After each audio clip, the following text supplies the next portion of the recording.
শীত মানেই পিঠে পুলি পায়েস। বর্ণাঢ্য শোভাযাত্রার মাধ্যমে আজ থেকে শুরু হলো উত্তরবঙ্গ পৌষ মেলা।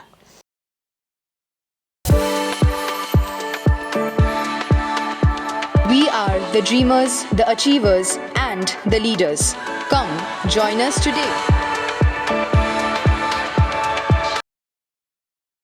প্রতি বছরের মতো এবছরও শিলিগুড়ির সূর্যসেন পার্কের পাশে মহানন্দা নদীর চরে পৌষ মেলার আয়োজন করা হয়েছে।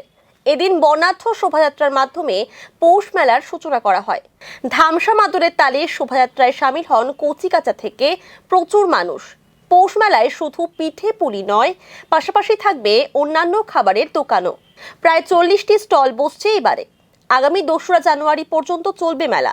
এই বিষয়ে বিদ্যাপতি আগরওয়াল জানান, প্রত্যেক বছর পৌষ মেলার আয়োজন করা হয়। মেলার পাশাপাশি সাংস্কৃতিক অনুষ্ঠানও থাকবে।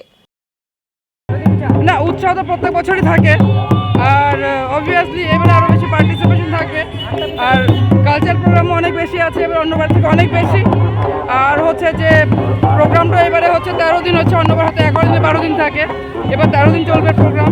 স্টল 19টা আছে, সরকারি স্টল আছে, বেসরকারি স্টল আছে, লোকালি আছে, সব বাইরে মানে গভর্নমেন্ট তো সব জায়গারই হয়, যাই হোক আর কি। আর এই হলো পার্টিসিপেশন প্রচুর, কালচারাল প্রোগ্রাম প্রচুর ঠাসাঠাসি একদম।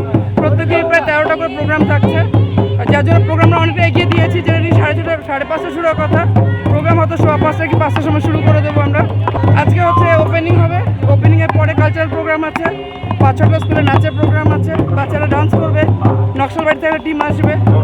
বিশেষ অতিথি যারা এখানকার লোকাল মানে ডিগনিটারিজ তারা থাকবেই, আর বিশ্বধরানন্দজি যে নাকি রামকৃষ্ণ মিশনের, উনি আসবেন ওপেন করার জন্য।